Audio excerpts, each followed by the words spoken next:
अब देखिए आगे जो सेक्शन 47 है, सेक्शन 47 ये प्रोवाइड कर रहा है वो ट्रांजैक्शंस जो ट्रांसफ़र की एम्बिट में नहीं आ रहे हैं, वो ट्रांजैक्शंस जो ट्रांसफ़र की एम्बिट में नहीं आ रहे हैं।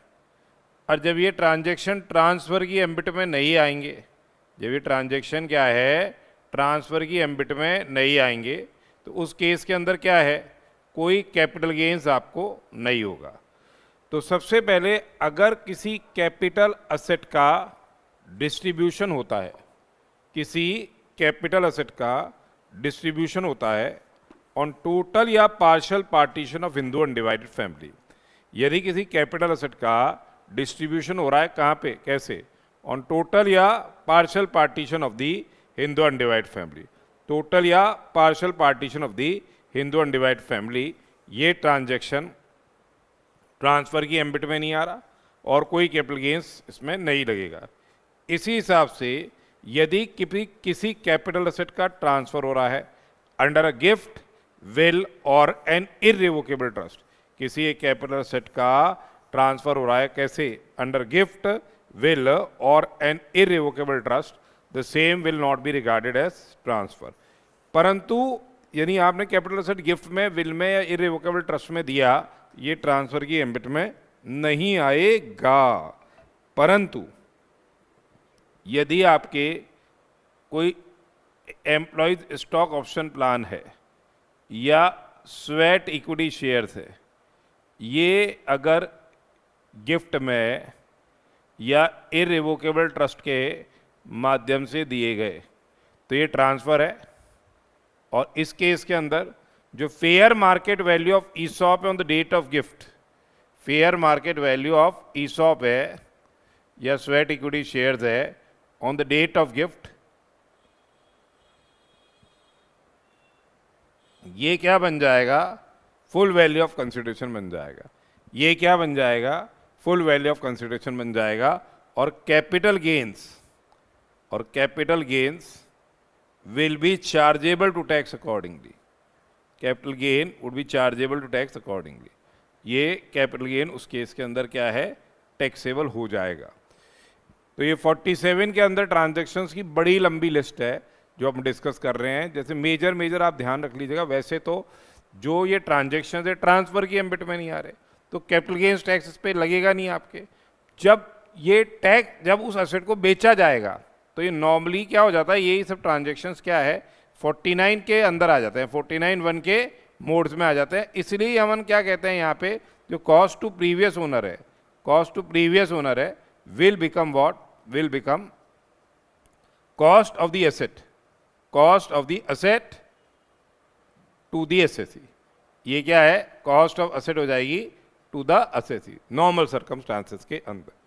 अब देखिए अगर होल्डिंग कंपनी ने कोई कैपिटल असेट अपनी 100% सब्सिडरी कंपनी को ट्रांसफ़र किया, होल्डिंग कंपनी ने कोई कैपिटल असेट अपनी 100% सब्सिडरी कंपनी को ट्रांसफ़र किया या 100% सब्सिडरी ने होल्डिंग कंपनी को कोई कैपिटल असेट ट्रांसफ़र किया, तो ये ट्रांजैक्शन ट्रांसफ़र की एम्बिट में नहीं आ रहा है, प्रोवाइडेड ट्रांसफरी कंपनी क्या है, इंडियन कंपनी है।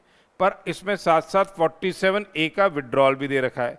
यदि 47A का क्या है, सेक्शन 47A का विड्रॉल भी दे रखा है, सेक्शन 47A का क्या है, विड्रॉल भी दे रखा है। यानी अगर 8 साल के अंदर from the end of the year, 8 साल के अंदर यदि ये रिलेशनशिप ख़त्म हो गई, 8 साल के अंदर यदि क्या है ये रिलेशनशिप ख़त्म हो गई या कैपिटल असेट कन्वर्ट कर लिया गया किसमें, स्टॉक इन ट्रेड के अंदर, with in a period of से 8 ईयर्स ये रिलेशनशिप ख़त्म हो जाती है, या कैपिटल असेट को क्या है कन्वर्ट कर लिया जाता है किसमें, स्टॉक इन ट्रेड के अंदर।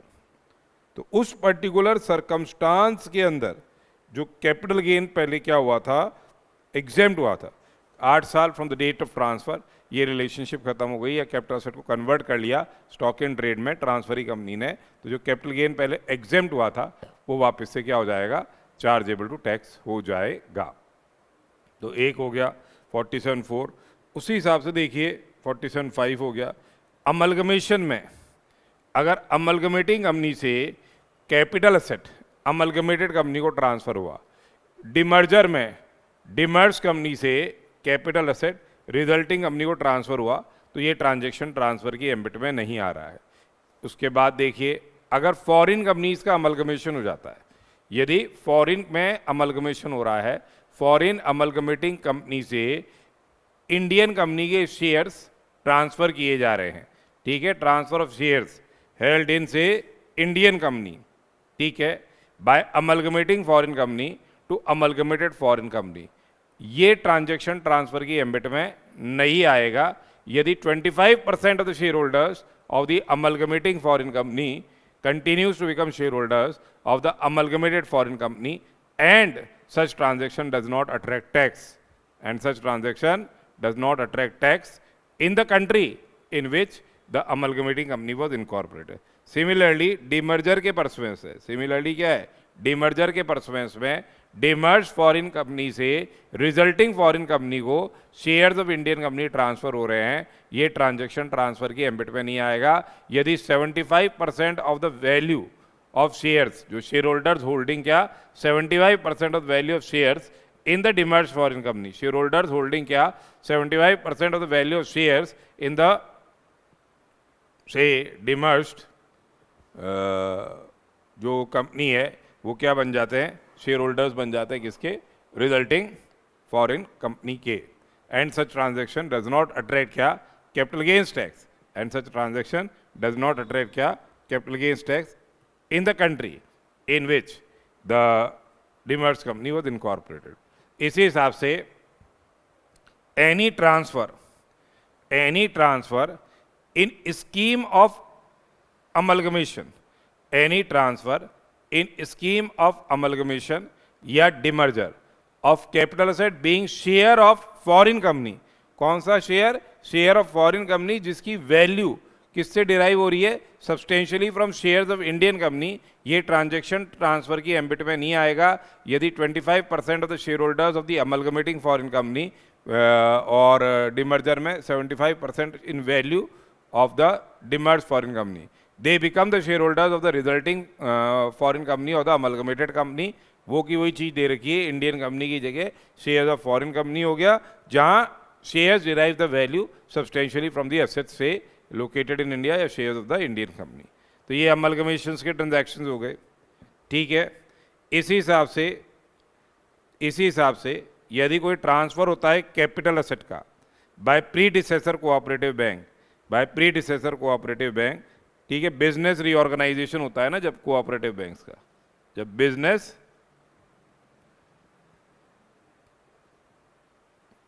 रीऑर्गेनाइजेशन हो रहा है किसका, कोऑपरेटिव बैंक्स का, तो any transfer of capital asset by से predecessor cooperative bank to successor cooperative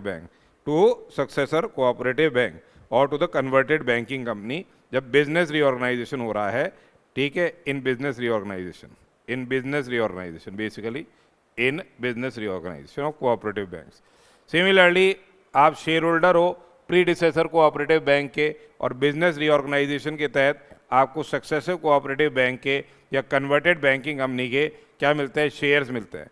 क्या मिलते हैं, शेयर्स मिलते हैं। आप शेयर होल्डर हो किसके, प्रीडिसेसर कोऑपरेटिव बैंक के, अमलगमेशन या डीमर्जर के परस्पेंस में आपको शेयर्स मिल रहे हैं किसके, सक्सेसर कोऑपरेटिव बैंक या सक्सेसर बैंकिंग कंपनी के। तो बेसिकली क्या है, ये ट्रांजैक्शन ट्रांसफर की एम्बिट में नहीं आ रहा।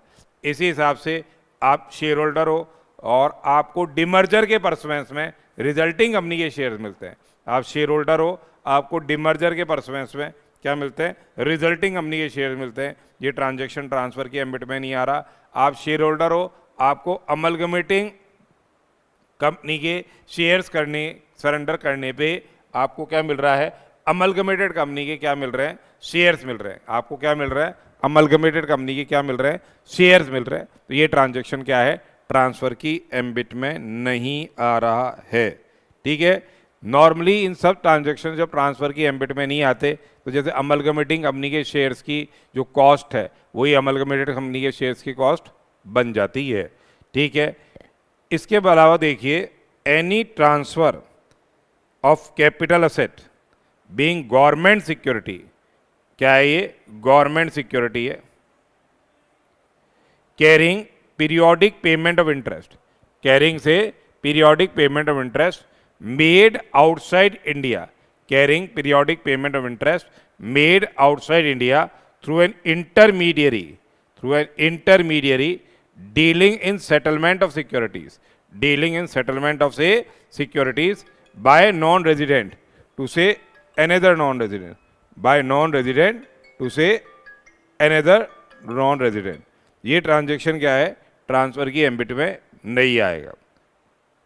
इसी हिसाब से अगर सोवरेन गोल्ड बॉन्ड्स हैं, यदि क्या है सोवरेन गोल्ड बॉन्ड्स है, any transfer of sovereign gold bonds, any transfer of से sovereign gold bonds issued by say Reserve Bank of India, issued by Reserve Bank of India under sovereign gold bond scheme 2015, under sovereign gold bond scheme 2015 by way of redemption, by way of say redemption by assessee of an individual, by an individual. sovereign gold bonds है, sovereign gold bonds जो इसका redemption होता है individual को, ये transaction transfer की ambit में नहीं आता। ये तो अपन ने पढ़ लिया, गोल्ड डिपॉजिट बॉन्ड्स हैं, वो तो कैपिटल एसेट ही नहीं है, या फिर आपके गोल्ड मोनेटाइजेशन स्कीम में जो डिपॉजिट सर्टिफिकेट्स जारी किए जाते हैं वो तो कैपिटल एसेट ही नहीं है।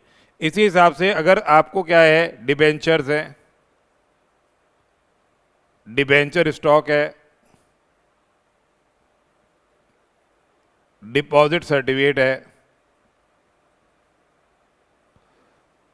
डिबेंचर्स है, डिबेंचर स्टॉक है, डिपॉजिट सर्टिफिकेट्स है, डिबेंचर है, डिबेंचर स्टॉक है, डिपॉजिट सर्टिफिकेट्स है।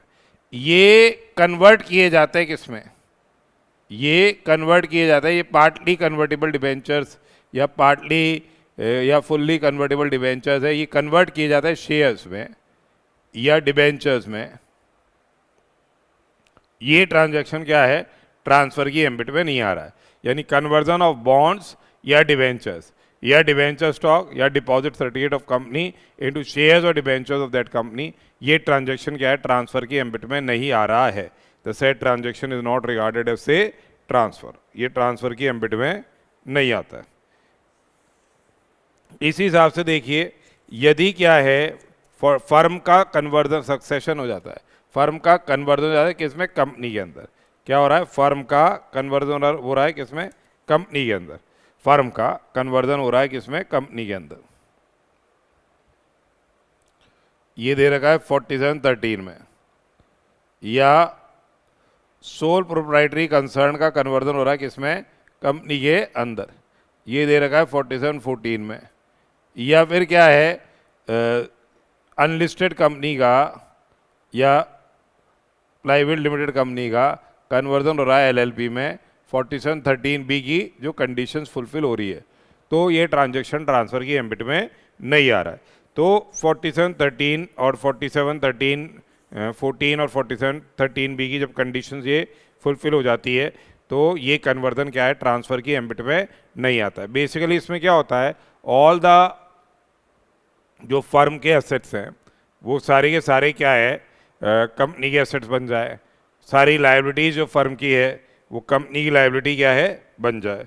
ठीक है, जो भी पार्टनर्स हैं उनको क्या है, जिनकी पार्टनरशिप कैपिटल रेशियो था उसी में उनको कंपनी के शेयर्स मिले और उनकी वोटिंग पावर किससे कम नहीं रहे, 51% से कम नहीं रहे, and same continues to be as such for a period of say 5 years. 50% से कम नहीं रहे, एक तरह से 50% से कम नहीं रहे, and they continue to be as such for a period of 5 years from the date of amalgamation, that is date of conversion. उसके अलावा ये है कि जो भी ये फर्म का कन्वर्जन हो रहा है कंपनी में, ये कंडीशंस अगर वायलेट हो जाती है तो जो कैपिटल गेन पहले एग्जेम्प्ट हुआ था वो वापस से क्या हो जाएगा, चार्जेबल टैक्स हो जाएगा in hands of the company. Similarly sole proprietary concern का कन्वर्जन हो रहा है तो जो भी एसेट सोल प्रोप्राइटर के है वो कंपनी के बन जाए, जो भी लायबिलिटी सोल प्रोप्राइटर की है वो कंपनी की बन जाए, और सोल प्रोप्राइटर को क्या मिले, ये कंसिडरेशन मिले इक्विटी शेयर्स के फॉर्म में, और उसकी वोटिंग पावर किससे कम नहीं रहे, 50% से कम नहीं रहे। इसी हिसाब से अगर कोई कैपिटल से ट्रांसफ़र किया जाता है प्राइवेट कंपनी या अनलिस्टेड कंपनी के द्वारा लिमिटेड लायबिलिटी पार्टनरशिप को, तो ये ट्रांजैक्शन ट्रांसफर की एम्बिट में नहीं आता। सारी एसेट्स एंड लाइबिलिटीज जो कंपनी की थी immediately before conversion into LLP becomes the assets and liabilities of the LLP. Share holders को क्या है, जो एलएलपी में राइट्स मिल जाए, पार्टनरशिप की राइट्स मिल जाए और उनको कोई और कंसिडरेशन नहीं मिले, उनकी जो प्रॉफिट शेयरिंग रहे उस एलएलपी में वो किससे कम नहीं रहे, 50% से कम नहीं रहे। उसके अलावा जो टोटल सेल्स है, टर्नओवर है या ग्रॉस रिसीट्स है, टोटल सेल्स है, टर्नओवर है या ग्रॉस रिसीट्स है उस कंपनी की in any of the 3 previous years preceding the previous year in which conversion takes place does not exceed ₹60 lakhs, इससे 60 लाख से ज़्यादा नहीं हो। उसके अलावा जो उनका total value of assets as appearing in the books of accounts of the company for any of the 3 previous years वो किससे ज़्यादा नहीं हो, 5 करोड़ रुपए से ज़्यादा नहीं हो।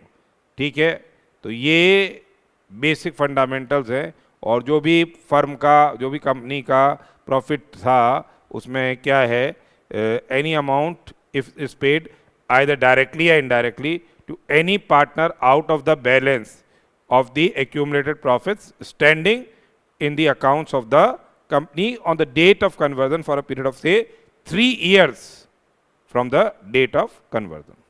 वो जो प्रॉफिट है वो पार्टनर्स को डिस्ट्रीब्यूट नहीं करना है 3 साल तक। ठीक है, ये सारी कंडीशंस फुलफिल होगी।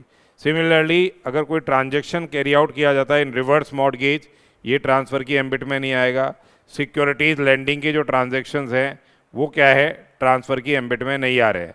उसके अलावा transfer of capital set being share of a special purpose vehicle, share के बदले आपको, शेयर ऑफ एसपीवी के बदले आपको क्या मिल गई, यूनिट्स ऑफ बिजनेस ट्रस्ट मिल गई। ये ट्रांजैक्शन ट्रांसफ़र की एम्बिट में नहीं आ रहा। इसी हिसाब से अगर आप यूनिट होल्डर हो और अगर आपको consolidating scheme of mutual fund के तहत आपको क्या है, consolidated scheme of mutual fund की यूनिटें मिल रही है, ये ट्रांसफ़र की एम्बिट में नहीं आ रहा। सिमिलरली यूनिट होल्डर हो और आपने consolidating plan of mutual funds की स्कीम के तहत आपको यूनिट के बदले क्या मिल गई, consolidated plan of mutual fund की नई प्लान की क्या मिल गई, यूनिटें मिल गई, वो ट्रांजैक्शन ट्रांसफ़र की एम्बिट में नहीं आ रहा। इसी हिसाब से रुपी डिनोमिनेटेड बॉन्ड्स इंडियन कंपनी के और जो डिपॉजिट बॉन्ड्स हैं जो 115 AC के अंदर रेफर्ड हैं, ठीक है, या JDRs है 115 AC के अंदर रेफर्ड है, वो एक नॉन रेजिडेंट दूसरे नॉन रेजिडेंट को ट्रांसफ़र करता है क्या, आउटसाइड इंडिया। ये ट्रांजैक्शन क्या है, ट्रांसफ़र की एम्बिट में नहीं आ रहा है। सिमिलरली अगर ये GDRs है, रुपी डिनोमिनेटेड बॉन्ड्स है, अदर स्पेसिफाइड सिक्योरिटीज़ है, ये इंटरनेशनल फाइनेंशियल सर्विस सेंटर के अंदर लिस्टेड है। ये कहाँ पे लिस्टेड है, ये इंटरनेशनल फाइनेंशियल सर्विस सेंटर के अंदर लिस्टेड है। तो ये ट्रांजैक्शन क्या है, या डेरिवेटिव्स है, तो ये ट्रांजैक्शन क्या है, ट्रांसफ़र की एम्बिट में नहीं आ रहा है। इस हिसाब से जो प्रेफरेंस शेयर्स का यदि कन्वर्जन हो रहा है इक्विटी शेयर्स ऑफ कंपनी में, the transaction is not regarded as transfer. फिर आपके अगर गोल्ड के बदले आपको क्या है, इलेक्ट्रॉनिक गोल्ड रिसीट मिल रही है,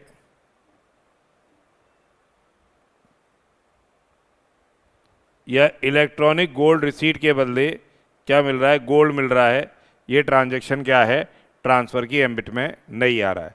तो any transfer of a capital asset being conversion of gold into क्या, electronic gold receipt by vault manager, या conversion of electronic gold receipt into gold, ये ट्रांजैक्शन ट्रांसफ़र की एम्बिट में नहीं आ रहा है। इसी हिसाब से अगर कैपिटल एसेट का ट्रांसफ़र हो रहा है रिलोकेशन के रिलेशन में ओरिजिनल फंड से रिजल्टिंग फंड को, ये ट्रांजैक्शन ट्रांसफ़र की एम्बिट में नहीं आ रहा। सिमिलरली शेयर होल्डर है या यूनिट होल्डर है या इंटरेस्ट होल्डर है, रिलोकेशन के रिलेशन में उसने ओरिजिनल फंड से रिलेटेड शेयर, यूनिट या इंटरेस्ट ट्रांसफ़र किया और उसको रिजल्टेंट फंड के शेयर, इंटरेस्ट या यूनिट मिलती है। These are the transactions which are not regarded as transfer. Similarly अगर कोई गवर्नमेंट है, उसका कोई इंटरेस्ट आ रहा है, ठीक है, जॉइंट वेंचर में, और वो ट्रांसफ़र करता है ये interest in exchange of shares of a foreign company, तो फिर क्या हो जाएगा, दैट ट्रांजैक्शन इज से नॉट रिगार्डेड एज ट्रांसफ़र। तो any transfer of capital set being interest in JV held by public sector company in exchange of shares of company incorporated outside India by government of the foreign state in accordance with law of that foreign state.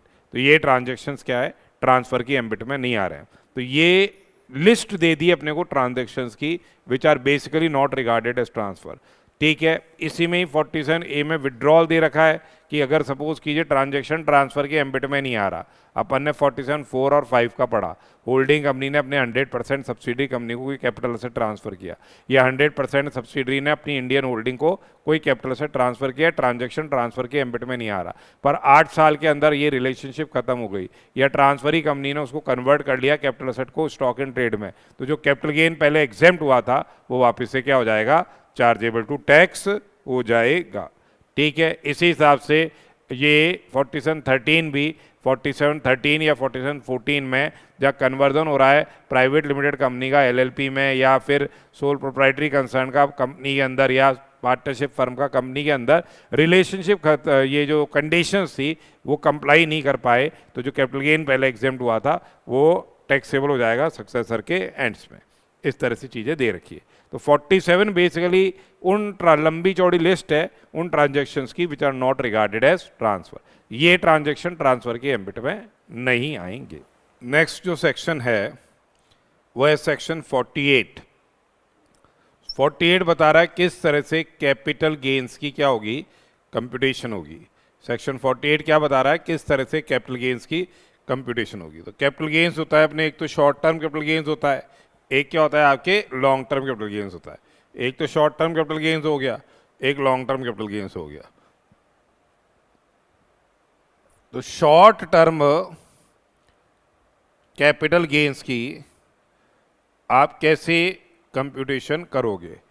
सबसे पहले देखिए, हम देखते हैं जो full value of consideration है,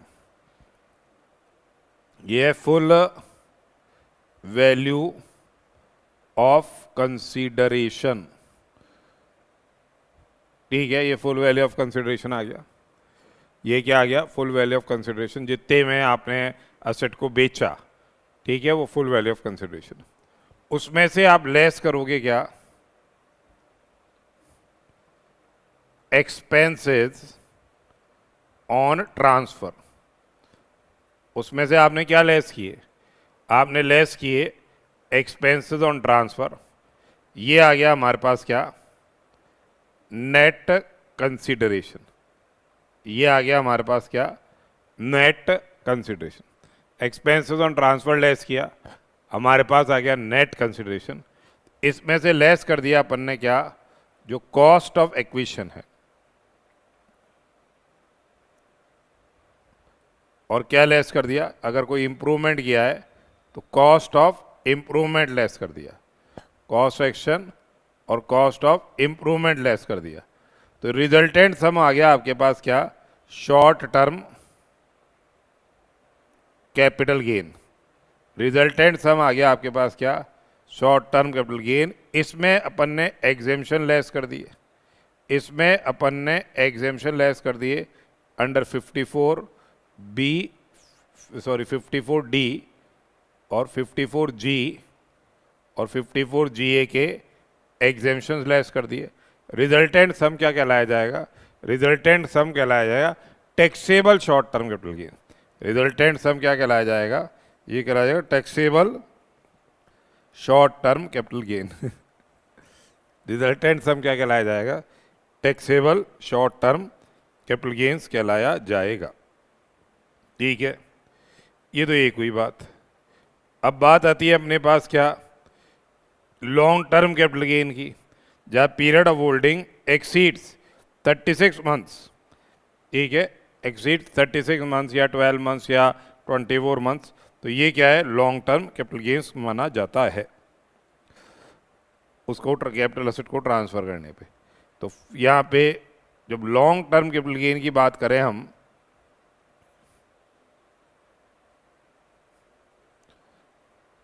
तो ये लॉन्ग टर्म कैपिटल गेन कैसे कंप्यूट होगा।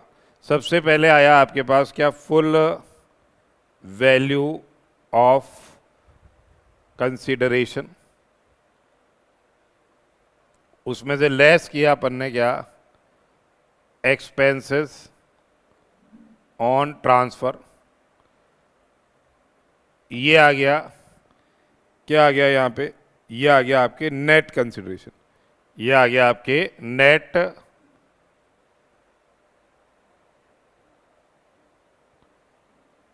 कंसिडरेशन। इसमें से less index cost action, index cost of improvement, तो ये आ जाएगा आपके लॉन्ग टर्म कैपिटल गेन्स।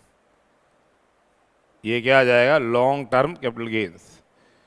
इसमें से लेस कर दोगे एग्जेम्पशन, कौन से एग्जेम्पशन लेस कर दोगे, 54 के, 54 बी के, 54 डी के, 54 ईसी के, 54 एफ के, 54 जी के, जीए के, ये एग्जेम्पशन लेस करके ये क्या आ जाएगा, टैक्सेबल एलटीसीजी। ये आ जाएगा आपके क्या, टैक्सेबल एलटीसीजी। अब बेसिकली क्या होता है, इंडेक्स्ड कॉस्ट ऑफ एक्विजिशन क्या कहलाई जाती है, इंडेक्स्ड कॉस्ट ऑफ एक्विजिशन कैसे निकालोगे, इंडेक्स्ड कॉस्ट एक्शन कैसे निकालोगे, cost of acquisition, cost of acquisition या fair market value as on 1/4/2001, FMV as on 1/4/2001, जो भी दोनों में से क्या है, ज्यादा है, विच एवर इज हायर,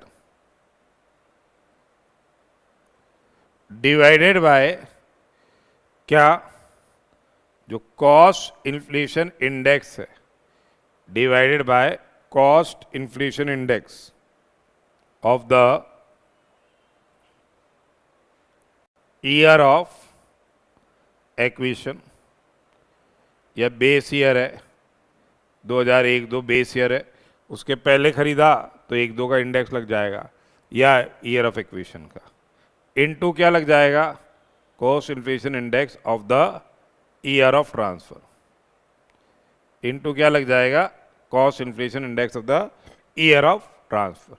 इसी हिसाब से आप निकालोगे क्या, इंडेक्स कॉस्ट ऑफ इंप्रूवमेंट, क्या निकालोगे, इंडेक्स्ड कॉस्ट ऑफ इंप्रूवमेंट निकालोगे, जो भी इंप्रूवमेंट का आपने खर्चा किया है असेट को खरीदने के बाद, जो भी एडिशंस वगैरह किए, तो कॉस्ट ऑफ इंप्रूवमेंट ये जो इनकर की गई है आफ्टर 31/3/2021, डिवाइडेड बाय क्या, cost inflation index of the year of improvement.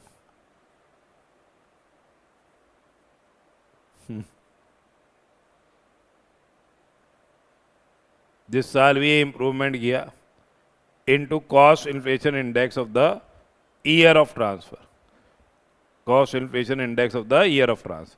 इस तरह से आपको ये निकालना पड़ता है। तो अब आप देखिए, full value of short term की बात करें, फुल वैल्यू ऑफ कंसिडरेशन, इसमें से क्या लेस कर दिया, expenditure incurred Holi and exclusively in connection with transfer, cost section और कॉस्ट ऑफ इंप्रूवमेंट लेस कर दिया, शॉर्ट टर्म कैपिटल गेन आ गया, उसमें एग्जेम्पशन दे दिए 54 मतलब 54 डी के, 54 जी के, 54 जी ए के, रिजल्टेंट सम क्या आ जाएगा, taxable short term capital gains आ जाएगा। However cost section of the asset और cost of improvement thereto would not include क्या, डिडक्शंस, जो आपने सेक्शन 24B में क्लेम कर लिया इंटरेस्ट ऑन बोरोड कैपिटल का हाउस प्रॉपर्टी के कंप्यूटेशन में, या फिर आपने किस में क्लेम कर लिया 80E और EA में, तो ये बेसिकली क्या है, दो बार डिडक्शन इसका एडमिसिबल नहीं होगा। जब लॉन्ग टर्म कैपिटल गेन्स की बात करते हैं तो वही फुल वैल्यू ऑफ कंसिडरेशन आ गया, इसमें से expenses incurred Holi and exclusively in connection में ट्रांसफर लेस कर दिए, इसमें से लेस इंडेक्स कॉस्ट सेक्शन और इंडेक्स कॉस्ट ऑफ इंप्रूवमेंट कर दिया, ये लॉन्ग टर्म कैपिटल गेन्स आ गया। इसमें से एग्जेम्पशन दे दिया 54B का, डी का, EC का, जी का, GA का, ये taxable long term capital gains आ गया। Securities transaction tax paid is not allowed as deduction while computing the capital gains. STT जो आपने पे किया है the same is not allowed as deduction while computing the capital gains. उसके अलावा देखिए the benefit of indexation, the benefit of indexation and currency fluctuation, जो first proviso है और सेकंड प्रोविजो 248 है, the same would not be applicable to the long term capital gains. It will not be applicable to long term capital gains arising from transfer of the following assets. Basically जो equity shares है in a company जहाँ STT has been paid at the time of transfer as well as purchase.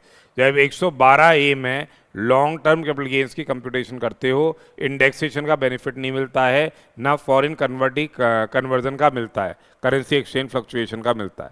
इसी हिसाब से equity oriented units fund की unit है या units of business trust आप ट्रांसफर करते हो जिन पे STT has been paid at the time of transfer, वहाँ भी ये बेनिफिट क्या है, नहीं मिलता है। बेसिकली 112A में जो आप कैपिटल गेन्स निकालोगे उस पर टैक्स की रेट लगेगी 10%।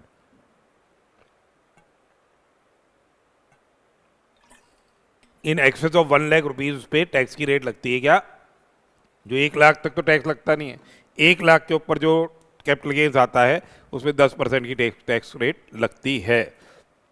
फिर देखिए आगे ये दे रखा है indexation benefit will not be available, indexation benefit will not be available in computing the long term capital gains arising from transfer of long term capital asset being bonds or debentures। तो bonds और debentures पे indexation का benefit नहीं मिलेगा other than क्या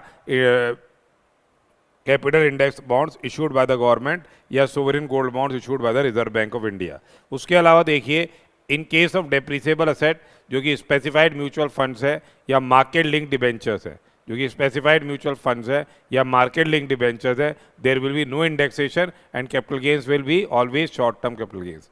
अगर कोई non resident है, यदि कोई नॉन रेजिडेंट है और उसने क्या लिए हैं, रुपी डिनोमिनेटेड बॉन्ड्स लिए, उसने कोई रुपी डिनोमिनेटेड बॉन्ड्स लिए हैं और उसको कैपिटल गेन्स अराइज हो रहा है ऑन अकाउंट ऑफ से एप्रिसिएशन ऑफ रुपी, किसके अगेंस्ट में, अगेंस्ट फॉरेन करेंसी, तो वो टैक्सेबिलिटी के लिए कंसिडर नहीं किया जाएगा। तो in case of an assessee being a NR, any gains arising on account of appreciation of rupee against foreign currency at the time of redemption of rupee denominated bonds of Indian company, the same will be ignored for computing the full value of the consideration। फिर देखिए index cost of acquisition कैसे निकाला जाएगा, cost of acquisition into cost inflation index of the year of transfer divided by cost inflation index in the year in which the asset was first held by the SSE या फिर as on 1/4/2001, that is index cost action। index cost of improvement कैसे निकाला जाएगा, cost of improvement into cost inflation index of the year of transfer divided by what, cost inflation index of the year of improvement। and the cost of acquisition of the unit of business trust, cost of acquisition of unit of business trust वो क्या है, आपको reduce करना पड़ेगा अगर cost action unit of business trust, उसको आप क्या करोगे, रिड्यूस करोगे, किस चीज से रिड्यूस करोगे, जो भी सम रिसीव होता है यूनिट होल्डर्स को, कौन सा सम रिसीव हो रहा है यूनिट होल्डर्स को, बिजनेस ट्रस्ट से जो भी सम मिल रहा है other than that portion on which tax is levied in hands of unit holder या फिर बिजनेस ट्रस्ट। ठीक है, तो या तो यूनिट होल्डर के एंड में टैक्स लग रहा हो तो वो नहीं रिड्यूस होगा, और बिजनेस ट्रस्ट ने टैक्स दे दिया तो वो भी उस केस के अंदर रिड्यूस नहीं होगा। तो cost section of unit of business trust has to be reduce by any sum received by unit holder from business trust with respect to which with respect to such unit in which is not in the nature of interest, क्योंकि इस पे interest की nature का है या dividend की nature का है या रेंटल की नेचर का है, same is taxed in hands of unit holder separately. तो उसको कॉस्ट में से कम कर दोगे तो कैपिटल गेन बढ़ जाएगा आपका, इसलिए उसको बढ़े करेंगे नहीं। या फिर which is not chargeable to tax in the hands of unit holder and in the hands of the business trust. ठीक है, बाय वर्च्यू ऑफ 56(2)(12) और 115 UA2।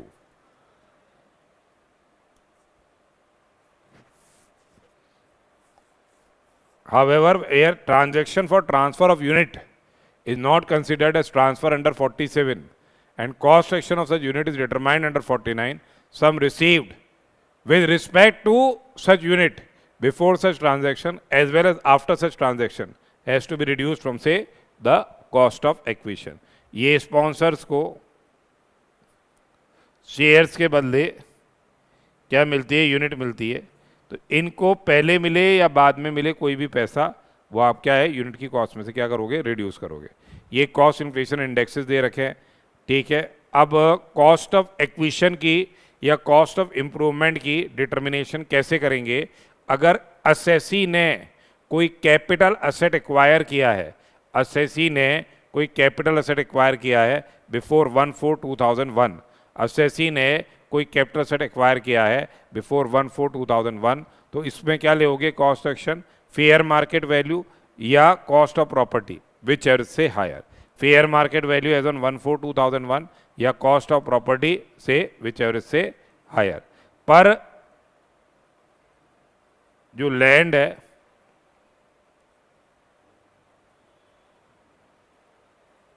बिल्डिंग है इसमें FMV as on 1/4/2001 cannot exceed stamp duty value. In case of capital asset being land or building or both, the fair market value as on 1/4/2001 it cannot exceed what, the stamp duty value. अगर आपने कोई improvement का expenditure इनकर किया है before 1/4/2001 उसको नील माना जाएगा. और यदि कोई कैपिटल असेट असेसी ने 49(1) मोड्स में एक्वायर किया है, उस केस के अंदर जो प्रीवियस ओनर की कॉस्ट है और जो फेयर मार्केट वैल्यू है एज ऑन 1/4/2001 जो भी दोनों में से ज़्यादा होगी वो क्या बन जाएगी, कॉस्ट एक्शन बन जाएगी. अब आते हैं हमारे पास क्या, सेल्फ जनरेटेड असेट्स. अब हमारे पास क्या आ रहा है, सेल्फ जनरेटेड असेट्स आ रहे हैं. यानी जैसे गुडविल ऑफ बिजनेस है या गुडविल ऑफ प्रोफेशन है, गुडविल ऑफ बिजनेस है, गुडविल ऑफ प्रोफेशन है, या or any other intangible assets, goodwill of business या प्रोफेशन या any other intangible assets of business, goodwill of business या प्रोफेशन या say any other intangible assets of business, या right to manufacture या produce या process any article or thing, या right to carry on business या any other right. तो goodwill of business or profession हो गया, एनी अदर इंटेंजिबल असेट्स हो गए of business, right to manufacture produce or process any article or thing, right to carry on any business या profession या any other rights. या आपने अगर इनको सेल्फ जनरेट किया है तो इसकी कॉस्ट सेक्शन क्या होगी, नील होगी. और अगर आपने परचेज किया है प्रीवियस ओनर से तो परचेज प्राइस इसकी कॉस्ट सेक्शन हो जाएगी, कॉस्ट ऑफ इम्प्रूवमेंट इनकी नील होगी. जहाँ तक ट्रेड नेम या brand name associated with business है, टेनेंसी राइट्स है, स्टेज कैरेज परमिट्स है, लूम आवर्स है, यहाँ पे सेल्फ जनरेट किए गए हैं, कॉस्ट ऑफ एक्शन इसकी नील हो जाएगी. और परचेज किया है प्रीवियस ओनर से तो परचेज प्राइस इसकी कॉस्ट एक्शन हो जाएगी. और इम्प्रूवमेंट के जो खर्चे हैं, इम्प्रूवमेंट के जो खर्चे हैं 1/4/2001 ये उसके बाद जो भी एक्सपेंसेस आपने या प्रीवियस ओनर ने इम्प्रूवमेंट के किए, किसमें, ट्रेडमार्क और brand name associated business, tenancy rights, stage carriage permits और लूम आवर्स, वो उसके एक्चुअल जो खर्चे हैं वो उसकी क्या है, इम्प्रूवमेंट की कॉस्ट होगी. जहाँ तक गुडविल ऑफ बिजनेस है,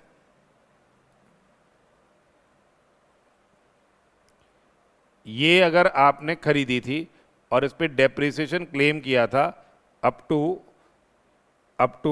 से फाइनेंशियल ईयर 1920, तो इस डेप्रिसिएशन को घटाने के बाद जो WDV आ रही है वही आपकी क्या बन जाएगी, कॉस्ट ऑफ एक्विजिशन बन जाएगी. ठीक है, तो इस तरह से अपने को क्या है, कैपिटल गेन्स की कंप्यूटेशन करनी है नॉर्मल मैनर में. अब computation of capital gains in special cases, अब अपन क्या निकाल रहे हैं, computation of capital gains in special cases. Special cases में कैपिटल गेन्स की कंप्यूटेशन कैसे होगी. सबसे पहले आता है हमारे पास क्या, 45(1). 45(1) तो ये बोल रहा है कि अगर आपने किसी कैपिटल असेट का ट्रांसफ़र किया तो जो ऊपर जैसे ये तो 48 के अनुसार ही हो गई, इसमें तो कुछ स्पेशल रहा ही नहीं। जो भी एग्रीड कंसिडरेशन है ये फुल वैल्यू ऑफ कंसिडरेशन माना जाएगा, subject to provisions of section 50C and 55A। Taxability arise हो जाएगी प्रीवियस ईयर में in which the transfer takes place. अब आता है हमारे पास क्या 45(1)(a), अगर किसी कैपिटल असेट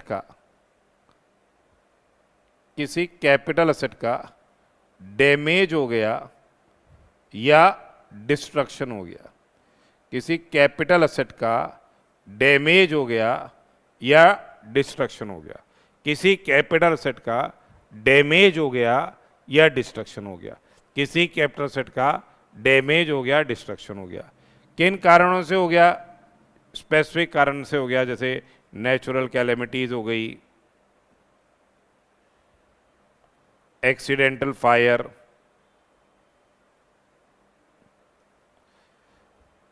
और एक्सप्लोजन, राइट्स, दंगे फसाद हो गए, राइट्स या सिविल डिस्टरबेंस हो गया, ठीक है, या वॉर वगैरह हो गया। इन कारणों से हो रहा है और आपको जो इंश्योरेंस कंपनसेशन मिलता है, इंश्योरेंस कंपनसेशन मिलता है मनी के फॉर्म में या fair market value of asset के फॉर्म में। जो आपको इंश्योरेंस कंपनसेशन मिला ये क्या बन जाएगा? फुल वैल्यू ऑफ कंसिडरेशन बन जाएगा। टैक्सेबिलिटी अराइज हो जाएगी when the same is received. Taxability arise हो जाएगी जब ये रिसीव हो गया। तो क्या हो रहा है 45(1)(a) में? 45(1)(a) में डैमेज टू या destruction of capital asset, damage या डिस्ट्रक्शन हो रहा है क्या? कैपिटल असेट का। किस कारण से? नेचुरल कैलेमिटीज के कारण से, राइट्स या सिविल डिस्टर्बेंसेस के कारण से, accidental fire, explosion, action by an enemy और action taken in combating an enemy whether without declaration of war. तो यहाँ पे बेसिकली टैक्सेबिलिटी अराइज होती है क्या? Previous year in which money या अदर असेट्स से रिसीव्ड फ्रॉम इंश्योरेंस कंपनी। यहाँ पे जो इंश्योरेंस कंपनसेशन है मनी या fair market value of the asset, ठीक है, ये क्या बन जाता है? फुल वैल्यू ऑफ कंसिडरेशन बन जाता है। फिर आता है हमारे पास 45(1)(b). 45(1)(b) में जहाँ यूनिट लिंक्ड इंश्योरेंस प्लान है और ये कैपिटल असेट की एम्बिट में आ रहा है। कब आ रहा है? 2.5 लाख रुपए से ज़्यादा अगर आपने प्रीमियम दिया है 1 फरवरी 2021 के बाद पॉलिसी जारी की गई है और 2.5 लाख रुपए से ज़्यादा का प्रीमियम दिया है, तो अब जो भी अमाउंट रिसीव होगा माइनस जो आपने एग्रीगेट प्रीमियम इस पे किया है, ये एक तरह से आपका क्या बन जाएगा? कैपिटल गेन बन जाएगा। तो capital gains on receipt of amount under unit linked insurance plan, so amount so received calculated in prescribed manner, ये क्या बन गया? फुल वैल्यू ऑफ कंसिडरेशन बन गया। जो यूनिट लिंक्ड इंश्योरेंस प्लान में आपको पैसा मिल रहा है प्रिस्क्राइब्ड मैनर में कंप्यूट करने पे, ये फुल वैल्यू ऑफ कंसिडरेशन हो गया। टैक्सेबिलिटी अराइज हो जाएगी previous year in which the amount is received. एक बार नीचे इसमें नोट 5 एक बार देख लीजिए। नोट 6 हो गया होगा, नोट 5 है basically. That is what computation of capital gains under 45(1)(b) where any person receives at any time during previous year any amount under such specified ULIP, जो taxable है वो specified ULIP है, including amount allocated by way of bonus on such policy, including से amount allocated on bonus of such policy। तो जो भी amount अगर आपको receive हुआ where the amount is received for first time under specified ULIP during the previous year, पहली बार मिला तो capital gains arising from receipt of the amount during the previous year in which the amount is received will be calculated, क्या हो जाएगा? A minus B होगा। A क्या हो गया? जो अमाउंट आपको रिसीव हुआ है for first time under specified ULIP during the previous year including amount allocated by way of bonus on such specified policy, including से amount allocated by way of से bonus on such specified policy.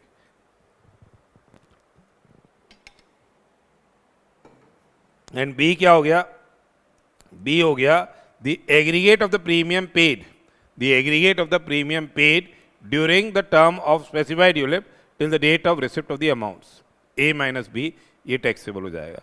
उसके बाद देखिए where the amount is received under specified ULIP during the previous year at any time after receipt of the amount referred in 1, तो ये C minus D हो जाएगा। C में क्या हो गया, जो भी अमाउंट आपको रिसीव हुआ है under such specified ULIP during the year at any time after receipt of amount 1 including amount allocated by way of bonus and such policy, जो एक बार ऑलरेडी कंसीडर कर लिया गया है टैक्सेशन पर्पसेस के लिए, वो वापस से सी के अंदर इंक्लूड नहीं होगा। डी क्या हो गया, जो भी आपने प्रीमियम पे किया था, aggregate of the premium paid during the term of specified ULIP till the date of receipt of amount C as reduce by B, क्योंकि पहले ही टैक्स हो गया वो, तो इसमें वो वाला प्रीमियम हटा देंगे जो आपका ऑलरेडी ऊपर कंसिडर हो चुका है। ठीक है, ये कैपिटल गेन्स की इस तरह से इसमें कंप्यूटेशन होगी। तो 45(1)(b) में ये यूनिट लिंक्ड इंश्योरेंस प्लान में आपको जो पैसा मिल रहा है उसकी टैक्सेबिलिटी की बात कर रहे हैं। फिर 45(2) is very very important.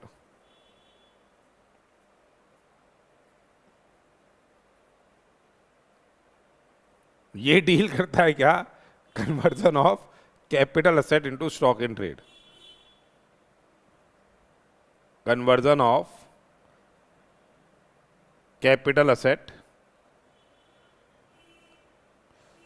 Into stock in trade. Conversion of से capital asset into stock in trade, ये क्या है, conversion of capital asset into से स्टॉक इन ट्रेड है। अब कैसे हमको यहां पे कैपिटल गेन्स की क्या करनी है, कंप्यूटेशन करनी है। अब देखो यहां पे फुल वैल्यू ऑफ कंसिडरेशन क्या हो गया,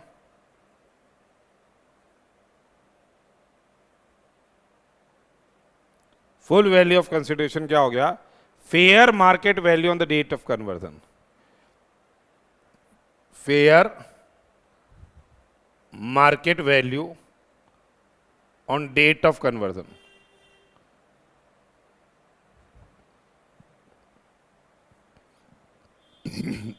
फुल वैल्यू ऑफ कंसिडरेशन क्या है, fair market value on the date of conversion, ये क्या बन जाता है, फुल वैल्यू ऑफ कंसिडरेशन बन जाता है।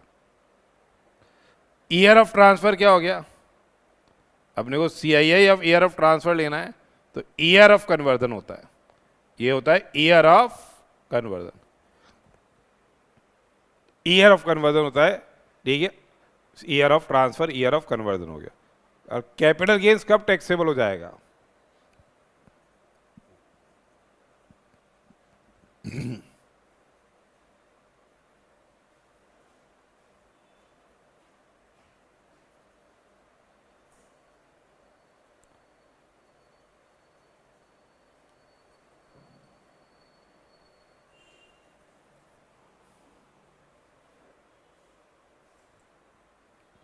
now here let us further discuss क्या हो रहा है।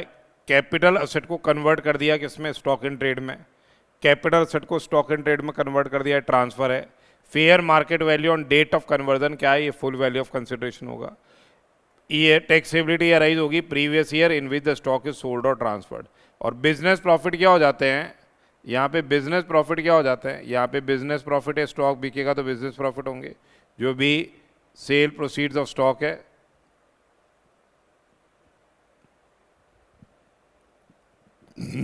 Minus fair market value of stock on date of conversion.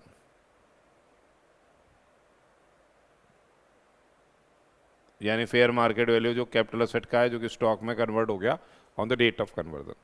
ठीक है, जैसे सपोज कीजिए आपने 2022 के अंदर 1 मार्च 2022 को कोई स्टॉक खरीदा, सॉरी कोई कैपिटल असेट खरीदा 5 लाख रुपए का। ठीक है, इसको कन्वर्ट कर दिया 1/4/2000 से 24 को आपने इसको कन्वर्ट कर दिया स्टॉक एंड ट्रेड में। स्टॉक इन ट्रेड में कन्वर्ट कर दिया, और उस समय फेयर मार्केट वैल्यू थी 7.5 लाख रुपए। कितनी थी? 7.5 लाख रुपए। और 15/5/2025 को इसको बेच दिया 8,20,000 में। तो अब ये इतना ही पीरियड इसका एस कैपिटल असेट रहा, तो 1/4/22 से 1/4/24 तक ही रहा, यानी 1 साल से ज़्यादा, 2 साल से ज़्यादा नहीं रहा, तो ये शॉर्ट टर्म हो गया। अब ये 7.5 लाख रुपए माइनस 5 लाख रुपए, ये STCG आ जाएगा 2.5 लाख रुपए, और यहाँ पे बिजनेस प्रॉफिट आ जाएंगे 70,000 रुपये। 70,000 रुपये क्या हो जाएंगे? बिजनेस प्रॉफिट हो जाएंगे। तो देखिए सेक्शन 45(2) क्या है? Conversion of capital asset into stock in trade. जो fair market value on date of conversion है, ये फुल वैल्यू ऑफ कंसिडरेशन होएगा, और ये capital gains chargeable to tax होगा previous year in which the stock in trade is sold और transferred. फिर 45(2)A आता है transfer of shares held in depository. Depository यानी आजकल क्या है? DP डिपॉजिटरी पार्टिसिपेंट होता है।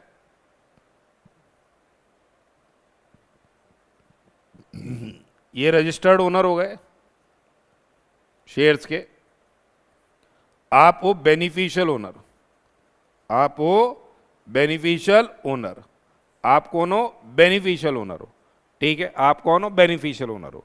अब क्या है यहाँ पे? बेसिकली आपके कहने पे शेयर्स ट्रांसफर हो रहे हैं, तो यहाँ जो कैपिटल गेन होगा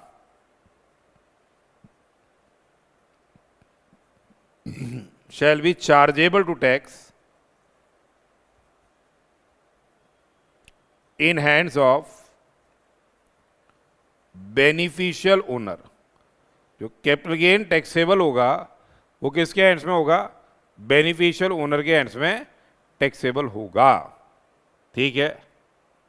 और यहां फीफो बेसिस लगेगा, यहां फीफो बेसिस लगेगा। First demat, first transfer. जो पहले डीमेट अकाउंट में आया वो पहले ट्रांसफर हुआ हुआ माना जाएगा, सेम कैटेगरी का शेयर। कॉस्ट एक्शन भी उसी मैनर में क्या होगी? कंप्यूट की जाएगी। तो शेयर्स जो डीमेट फॉर्म में हेल्ड है, इसमें फीफो बेसिस पे कंप्यूटेशन की जा रही है। जो पैसा मिलेगा वो तो एग्रीड कंसिडरेशन है, और टैक्सेबिलिटी अराइज होगी previous year in which the transfer took place. फिर आता है देखिए 45(3). 45(3) में क्या हो रहा है? जो कैपिटल असेट है वो पार्टनर ऑफ फर्म है,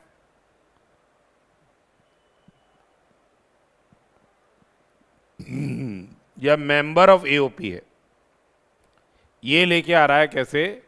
S capital contribution, S capital contribution, या अदरवाइज। किस में लेके आया ये? फर्म में। किस में लेके आया ये? फर्म में। कैसे लाया? एस कैपिटल कंट्रीब्यूशन और अदरवाइज। यहां पे बेसिकली जो अमाउंट रिकॉर्ड किया गया है, यहां पे जो अमाउंट रिकॉर्ड किया गया है इन बुक्स ऑफ फर्म, यहां पे अमाउंट रिकॉर्ड किया गया है इन बुक्स ऑफ फर्म, ये क्या है? फुल वैल्यू ऑफ कंसिडरेशन मान लिया जाएगा। शैल बी रिगार्डेड एज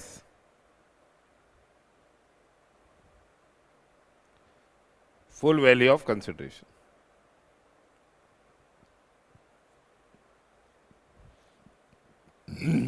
और capital gains will be chargeable to tax in the hands of partner और मेंबर। तो देखिए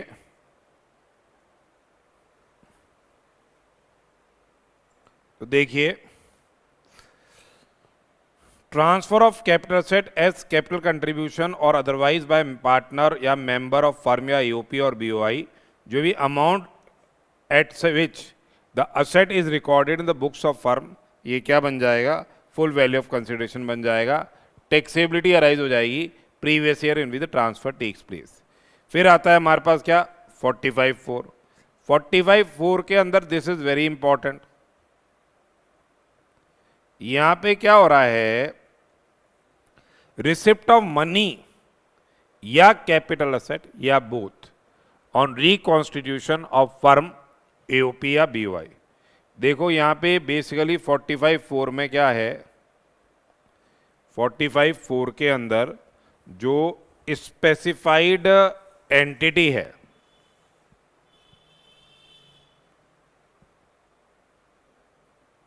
जो स्पेसिफाइड एंटिटी है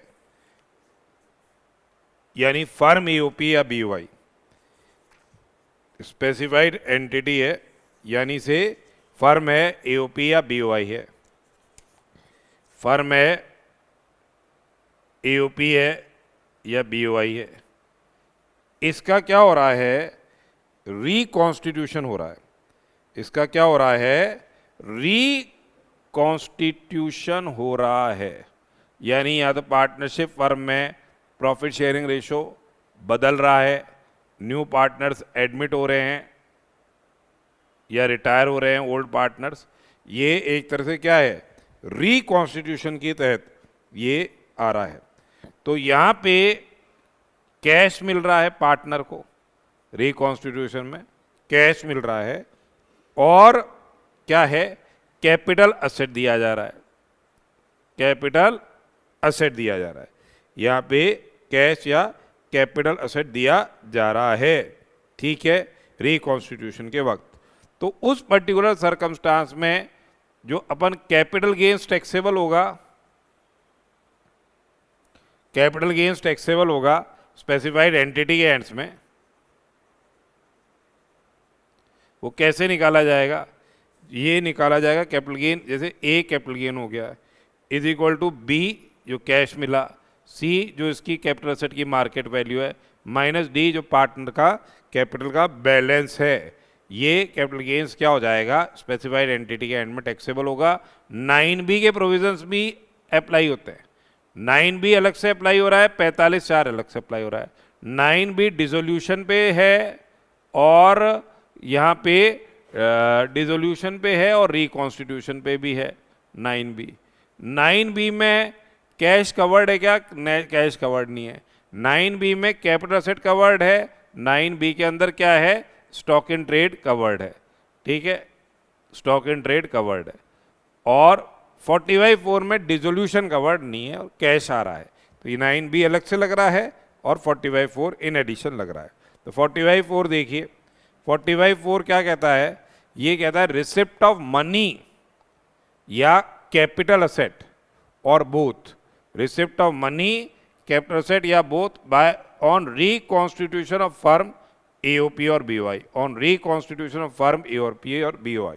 तो यहाँ पे बेसिकली जो मनी है, जो मनी है plus pair market value of capital asset है, ये क्या बन जाएगा, ये बन जाएगा फुल वैल्यू ऑफ कंसिडरेशन, ये क्या बन जाएगा, फुल वैल्यू ऑफ कंसिडरेशन, ठीक है।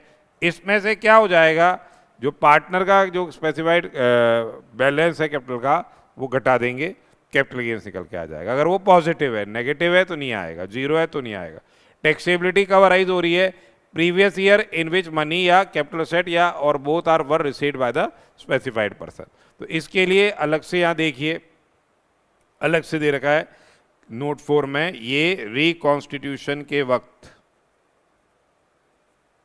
जो कैपिटल गेन्स है, जो कैपिटल गेन्स है, तो it shall be deemed to be the income, it shall be deemed to be the income of specified entity, it shall be deemed to be the income of specified entity under the head capital gains.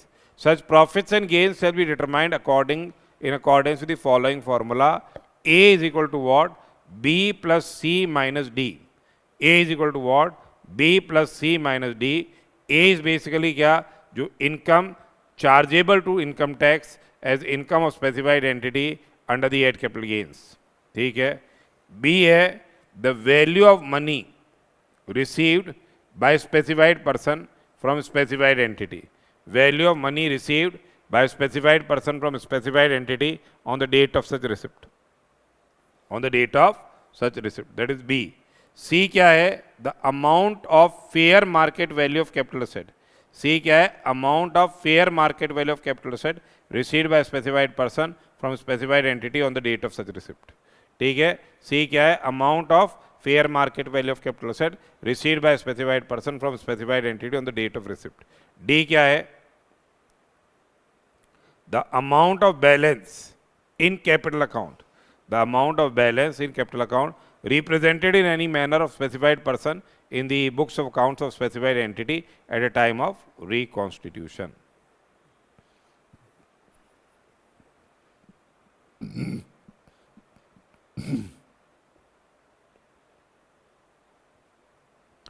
तो ए हो गया capital gains, B हो गया जो पैसा मिला, सी हो गया जो असेट मिला उसकी फेयर मार्केट वैल्यू, डी हो गया जो उसका बैलेंस है, ठीक है, in the capital account of the specified person in the books of accounts of specified entity at the time of reconstitution. The balance in the capital account of specified person in books of accounts of specified entity is to be calculated without taking into account increase in capital account on account of revaluation of asset.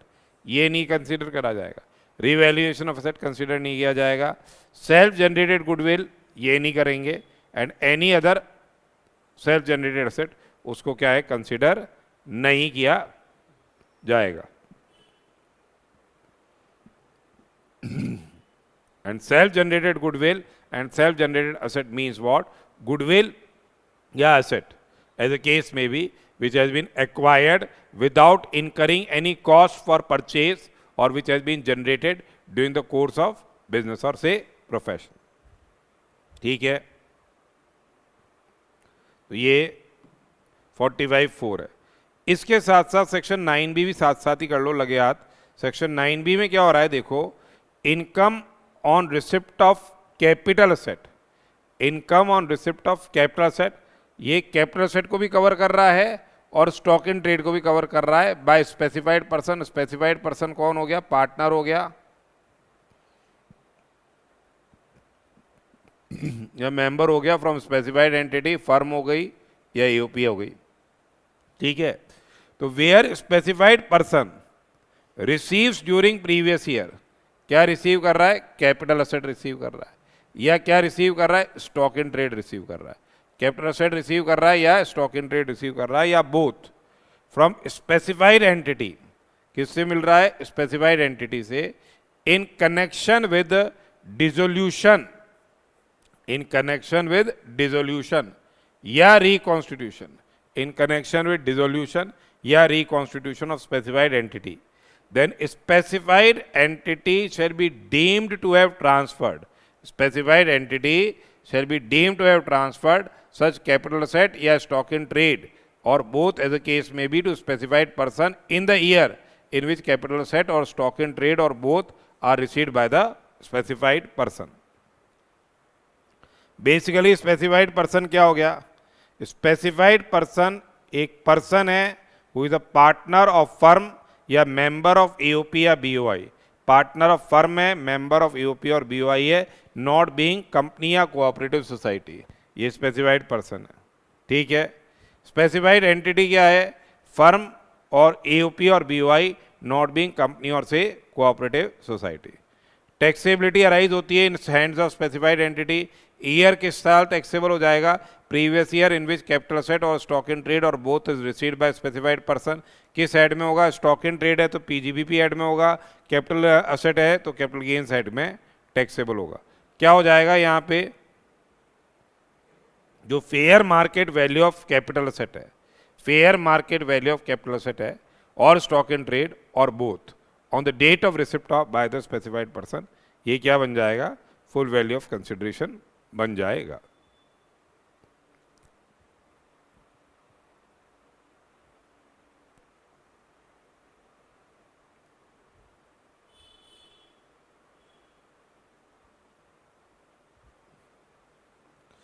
अब बात आती है हमारे पास आगे, तो 45(4) और 9B में क्या अंतर है, 9B में स्टॉक इन ट्रेड है, 45(4) में स्टॉक इन ट्रेड नहीं है। 9B में डिसोल्यूशन है, 45(4) में डिसोल्यूशन नहीं है। 9B में कैश नहीं है, 45(4) में कैश है, ये ध्यान में रखिएगा। 9B अलग से निकलेगा, 45(4) निकलेगा ही अलग से निकलेगा। 45(5) ये है compulsory acquisition under any law. 45(5) क्या है? Compulsory acquisition under any law. Compulsory acquisition under any law.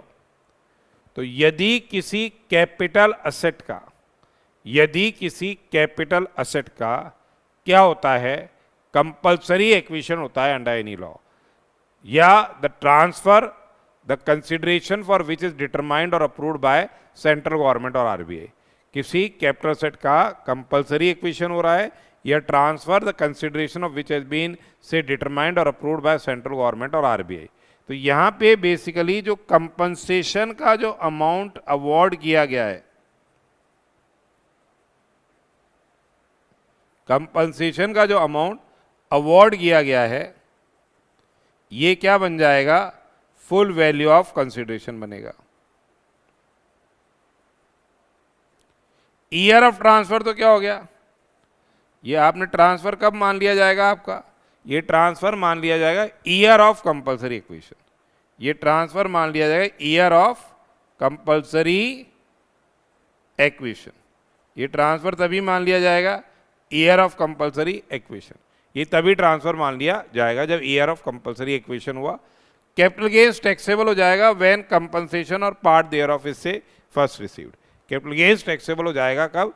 जब कंपनसेशन और पार्ट देयर ऑफ से फर्स्ट रिसीव्ड। ठीक है। अब अगर कंपनसेशन एनहेंस हो गया या फर्दर एनहेंस हो गया by court, tribunal, other authority, enhance compensation भी टैक्सेबल होगा जब ये क्या हो रहा है? पहली बार क्या हो रहा है? रिसीव हो रहा है। एनहेंस कंपनसेशन जब भी रिसीव होगा ये टैक्सेबल हो जाएगा। और अगर by reason of death of the assessee ये या एनी अदर रीजन कंपनसेशन किसी और को मिल रहा है, ठीक है, लीगल एयर्स को मिल रहा है, तो टैक्सेबिलिटी लीगल एयर्स के एंड में अराइज होगी।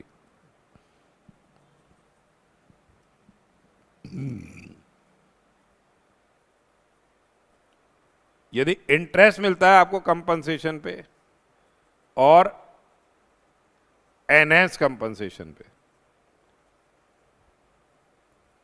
इंटरेस्ट मिलता है कंपनसेशन पे या एनहेंस कंपनसेशन पे, तो ये टैक्सेबल हो जाएगा इनकम फ्रॉम अदर सोर्सेस में। ये टैक्सेबल हो जाएगा कहां पे? इनकम फ्रॉम अदर सोर्सेस के अंदर टैक्सेबल होगा। कैश बेसिस पे होगा irrespective of the method of accounting followed by the assessee. और यहाँ पे 50% का क्या मिल जाएगा? एड हॉक डिडक्शन एडमिसिबल होगा। यहाँ पे क्या है? 50% का क्या मिल रहा है? एड हॉक डिडक्शन मिल रहा है। तो बेसिकली क्या है? 45(5) compulsory acquisition under any law है। Compulsory acquisition under any law या any transfer whose consideration has been determined और अप्रूव्ड बाय सेंट्रल गवर्नमेंट और आरबीआई। तो जो भी कंपनसेशन अमाउंट अवॉर्ड किया गया या the same has been determined और अप्रूव्ड बाय सेंट्रल गवर्नमेंट या आरबीआई, ये क्या बन रहा है? फुल वैल्यू ऑफ कंसिडरेशन बन रहा है। और ये टैक्सेबल हो रहा है in the year in which the compensation और पार्ट देयर ऑफ इज से फर्स्ट रिसीव। ठीक है। तो 45(5) नीचे देख लो। In case compensation is enhanced or further enhanced by court, tribunal or the authority, capital gains shall be chargeable to tax in the year of receipt. Capital gains shall be chargeable to tax in the year of receipt. Full value of consideration क्या हो गया? The amount of enhanced या further enhanced compensation.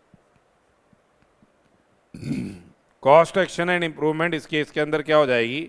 नील हो जाएगी। In case compensation is reduced या subsequently reduced by court, tribunal or the authority, जो पहले capital gain compute किया गया था वो रिकम्प्यूट कर लिया जाएगा taking into account the reduced compensation. अगर अंतरिम आदेश मिलता है, compensation is received by interim order, the same shall be deemed to be income chargeable under the Act capital gains, same shall be deemed to be the income chargeable under the act capital gains of the year in which the final order of court या tribunal या other authority से received.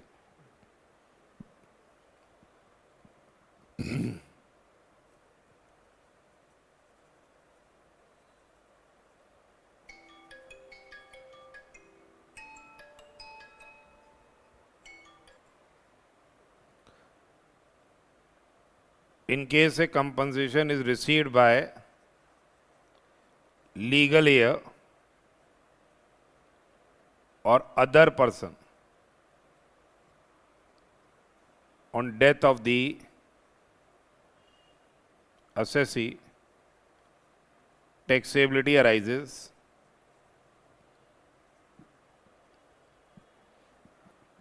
in their hands. ठीक है.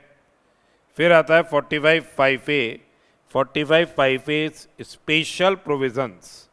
45(5)(a) क्या है? Special provisions है for computation of capital gains in case of joint development agreement.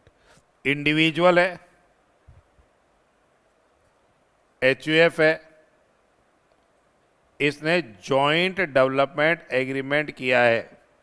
किसके साथ? बिल्डर्स के साथ. और लैंड के राइट्स ट्रांसफर कर रहा है. ठीक है, कंस्ट्रक्शन पर्पसेस के लिए. इसके बदले इसको मनी मिल रहा है प्लस फ्लैट्स मिल रहे हैं. तो टैक्सेबिलिटी डेफर कर दी गई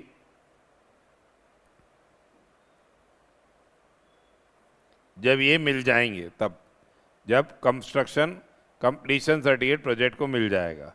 और इसकी जो स्टैम्प ड्यूटी वैल्यू है फ्लैट्स की और जो मनी है, ये क्या बन जाएगा? फुल वैल्यू ऑफ कंसिडरेशन बन जाएगा. पर अगर इसने under construction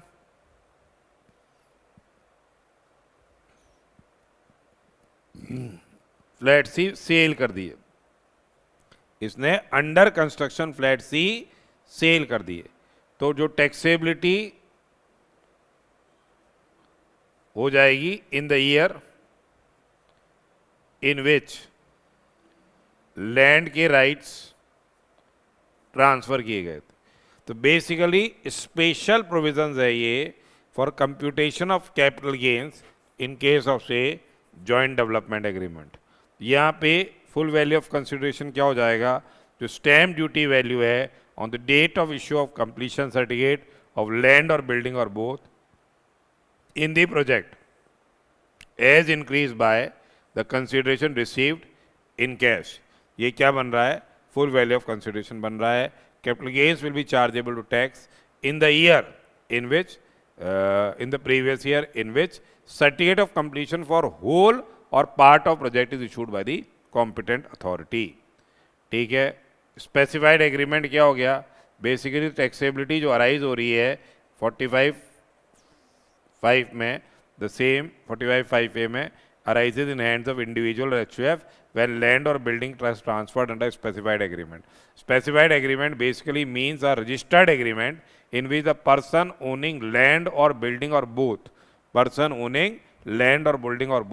agrees to allow another person to develop क्या? A real estate project on such land or building or both in consideration of share being land or building or both in such project with or without payment or part of consideration in cash. Then where the assessee transfers his share in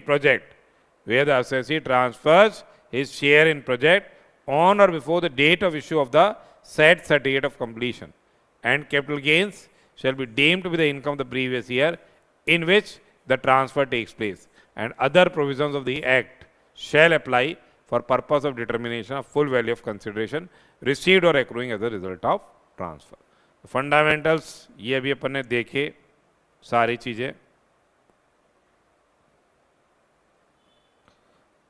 45 से related पूरे provisions हमने discuss किए.